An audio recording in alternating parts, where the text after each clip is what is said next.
Alright, this is Sean, 23rd of August, Saturday. Just going to go over tactical setups, stocks I'll be looking for going into the week. Yeah, looking for, more shorter term type moves, 1 to 3 day or more. So obviously, strategically, we're still in a raging bull market. Tactically, we're back in the bulls are back in charge. I went over in my market review that risk reward, unfortunately, right now is not really leaning on the long side in the S&P or the market in general. So, but at the same point, even though it might say, hey, let me look for stocks that are relatively weak, I couldn't really find too many. It was a bit of a challenge, but we'll start with that. We'll start for some potentially short setups, even though we're at all-time highs here or near all-time highs in the S&P. It's just something on a risk-reward basis. We'll start off with some potential shorting opportunities. One stock that came to mind, not one I trade very often, VMC, Vulcan Materials. It hasn't really participated too well in this rally. This is the 8 and 21 day moving averages. It's it can't even really close above the 21 day for that matter, and it, even though the 8 days turned up, if this thing breaks below these 62 area, could be a catalyst for a move back down to these lows here around 61, high 60s. Again, not the hugest volatile stock, but maybe worth a shot here. It's turned relatively weak here even over the last couple of days. So let's take a look how it looks intraday. Alright, not the greatest intraday trading stock. So again, it's definitely one of the reasons why I'm not really a big, it's not one of my highly followed stocks, but it does trade, 500,000 shares, roughly, and above. So take that for what it's worth. It's just one of the ones I'm looking at. Another one is ADSK.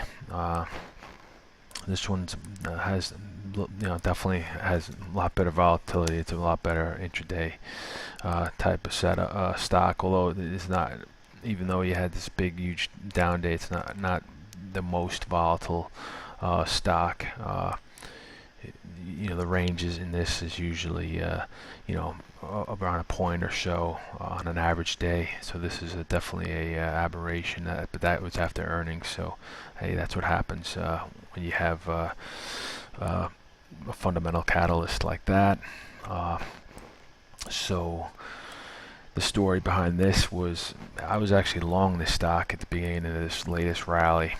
This had a nice little breakout here, broke above these moving averages. I actually sold most of what I had on I knew earnings was coming out. I sold pretty much right around the close, held a very small position, and actually sold it after market, 58.40 or something like that, where it pretty much opened the next day. Didn't trade it, haven't really been following it, but it did come up on my scanner for this week on the short side. So I'd be looking for this level, which is Wednesday's low, roughly 53, to be taken out. Maybe worth a shot to get short. Look for them to test these lows here, high 51s. So again, it may be worth, definitely shorting, selling some calls, just taking a bearish bet on this if it can get below these 53s. So that's this is definitely one I'll be keying on this week on the short side. First Solar, this is a stock I actually got beat up a little bit trying to get long last week when it broke out above here, and it just didn't go anywhere, even though the market kept going up. Again, understanding it's a solar stock, sometimes these obviously have a mind of their own. last week I was also keen on the strength in CSIQ from the prior week, so I was thinking that maybe there'd be some follow through in the solars. Didn't happen in First Solar, so just on technical, just a pure technical pattern. It almost looks like now you got this ascending triangle, which if it breaks below is definitely a bearish pattern, and could drop back into the maybe into this support area here, mid 66 area. So again, it'll be something I'll be watching. I mean, one level to be looking for it to break below it would be Wednesday's low as well, which is 69 and a quarter roughly. So if it breaks below there, it might be worth a short. And looking for the first stop should be 68, and then 66 and a half. So those are the level. Those should be some support levels in there. But I'll be keeping an eye on that. And again, I don't have too many relatively weak stocks, so that kind of tells you the underlying strength in the market. So I will actually go over some long setups. Actually, you know what? Here's one that can be one or the other. Actually, is AMGN. So biotechs have obviously been strong. They've led us, pretty much led tech and higher. They're the strongest sector over the last week or two.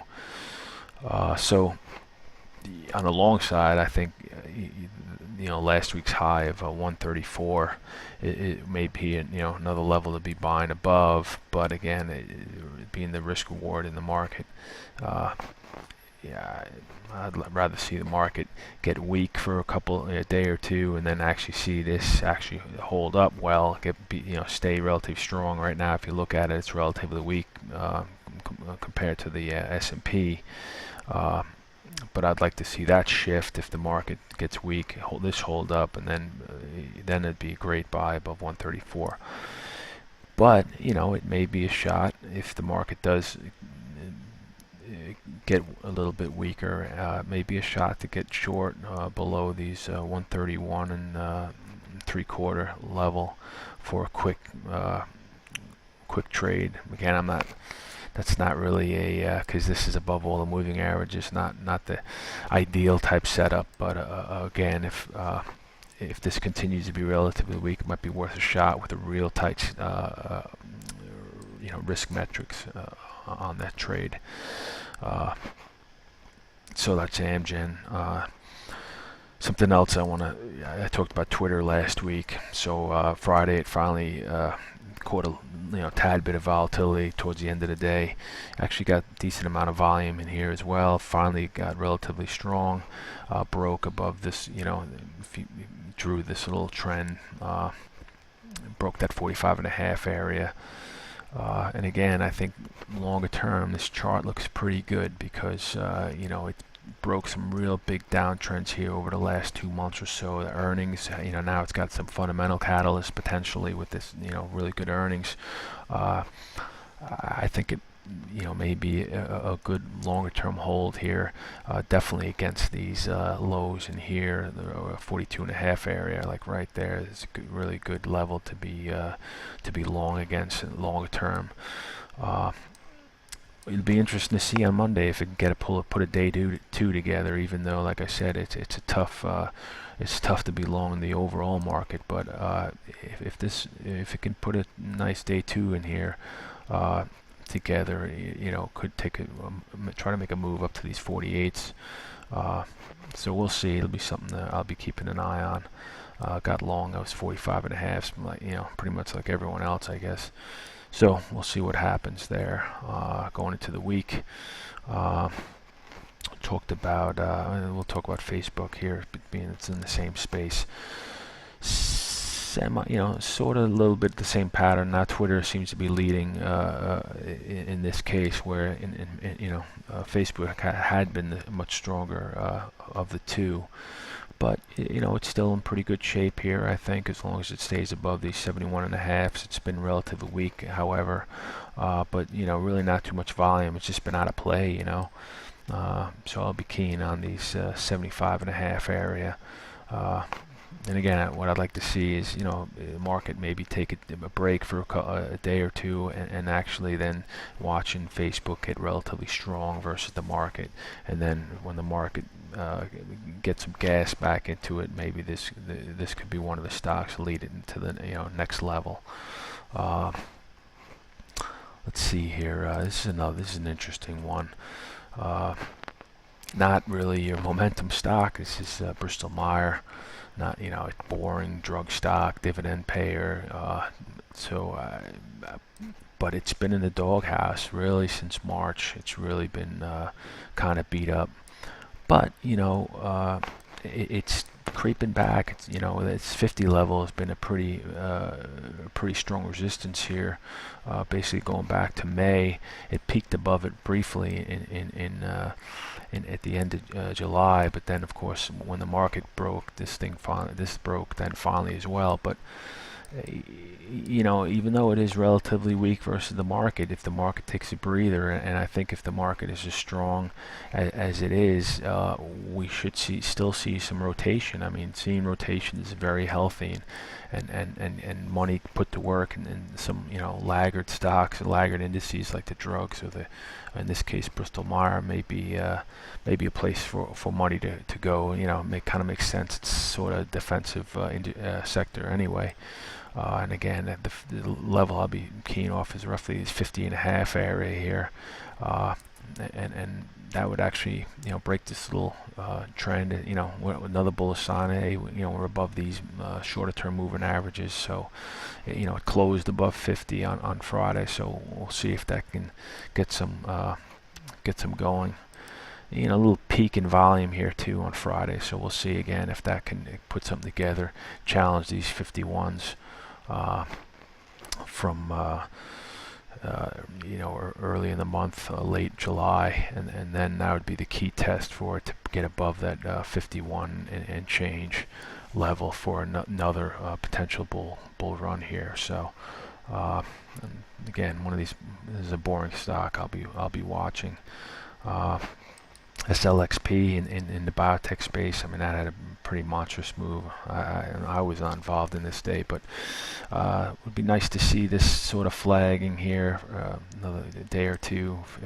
Maybe leak up to these highs, maybe worth another shot above there.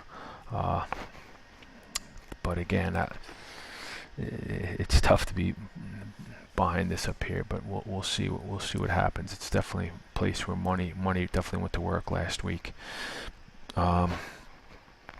Let's see here. I got this is another one, ISRG.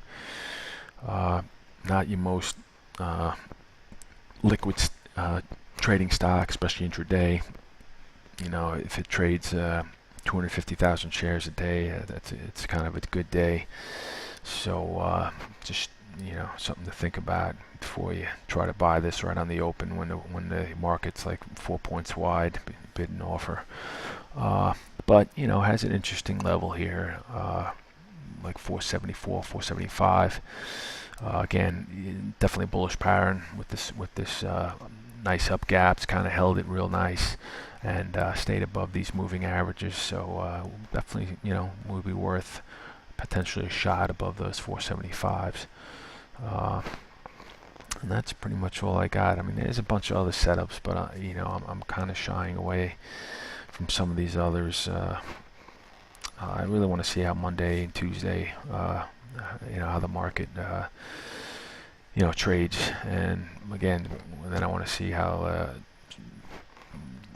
stocks hold up to whichever way we go. I mean, I think the worst trade is its continued slow grind. For shorter term, I mean, it's great if you got long-term holdings.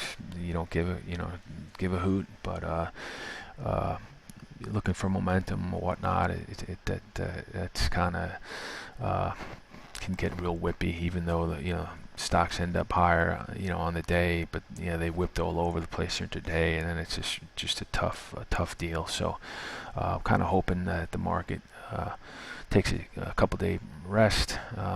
Reset some of those oscillators, get some gas back in the tank, watch stocks that were holding up strong, and then maybe go put some money to work in those.